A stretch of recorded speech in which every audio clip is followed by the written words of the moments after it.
Then it went to the Ninth Circuit Court where we won the case at the Ninth Circuit Court level, but the city wouldn't back down. They appealed to the United States Supreme Court, but they denied review, so they basically meant that that case stood in the Ninth Circuit Court, which covers, I think, 9 states in the western part of our country.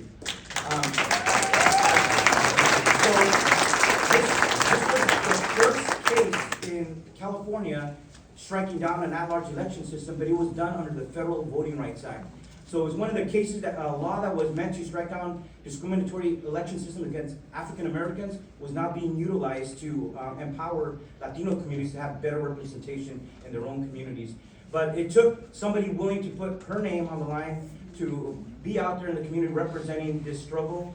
We look at it back today and we think, oh, it's so great, but back then it was very controversial. People were angry, and we have to try to get back into the context of this legal rights battle that Cruz demonstrated tremendous courage and leadership, and that's why she deserves every recognition here today in our hometown of Washington.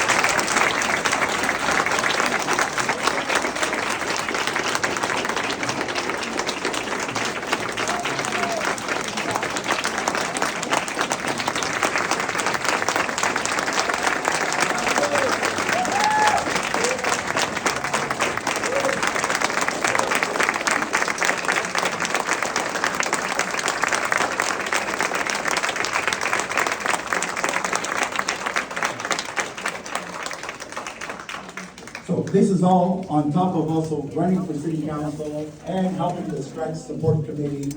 And our friend Les Gardner told us a story that I never knew, that she ran the biggest and most successful Toys for Tots, which is an army recruiting for Christmas for toys.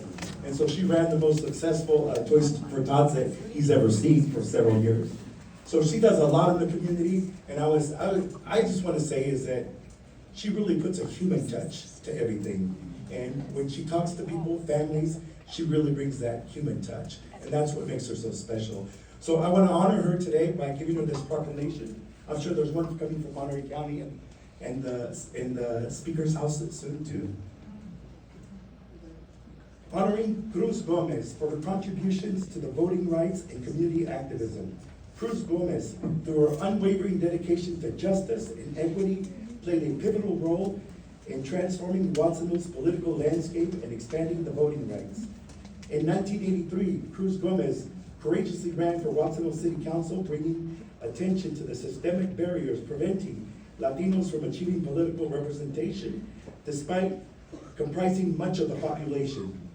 Following her loss, Cruz Gomez and her fellow advocates pursued legal action to challenge the city of Watsonville's at-large electoral system, which systemically disenfranchised Latino voters, ultimately leading to a landmark court ruling that mandated district-based elections. The historic decision in Cruz versus the city of Watsonville, upheld by the U.S. Supreme Court, paved the way for the fair representation and led a significant increase in Latino political participation and leadership within Watsonville, resulting in the election of the city's first Latino mayor in 1988. Cruz Gomez's dedication extended beyond the electoral reform, as she worked tirelessly to empower her community by teaching to farm workers, assisting undocumented individuals in obtaining legal status, and supporting workers during the labor strikes. In 1985, Cruz Gomez stood in solidarity with the Watsonville Cannery workers, primarily a Latina woman who engaged in the 18-month strike to protect their wages and benefits, an event that galvanized political awareness and activism within the Latino community. The courage and resilience of Cruz Gomez, alongside other community leaders, ensured the future generations would have the opportunity to actively participate in the democratic process, fostering a more inclusive and representative government.